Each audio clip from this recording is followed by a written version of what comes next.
I just want to recap really briefly on what we're already doing because we have a significant commitment.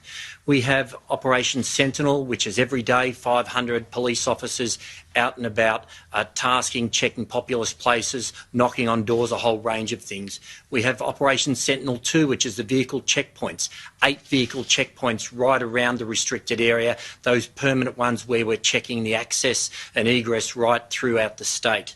We have Operation Shielding, 160 transit police officers, transit protective services officers, I should say, and 80 police officers from transit who are out there every day, and they're making sure that there's public assurance, they're checking who should be in proper areas, and they're enforcing as you would expect them to be doing so.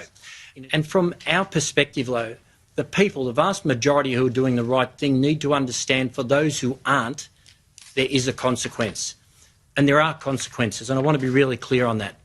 In the last week, we've seen a trend, an emergence, if you like, of groups of people, small groups, but nonetheless concerning groups who classify themselves as sovereign citizens, whatever that might mean, people who don't think the law applies to them. We've seen them at checkpoints, baiting police, not providing their name and address. On at least 3 or 4 occasions in the past week, we've had to smash the windows of people in cars and pull them out of there so they could provide their details because they weren't telling us where they were going. They weren't adhering to the Chief Health Officer guidelines. They weren't providing their name and their address.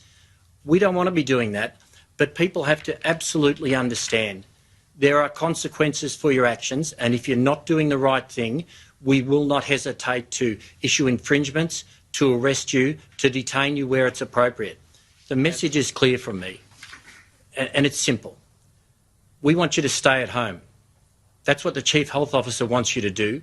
We expect you to adhere to the Chief Health Officer guidelines. If you don't, we will be enforcing those. We will issue infringements. We will arrest you.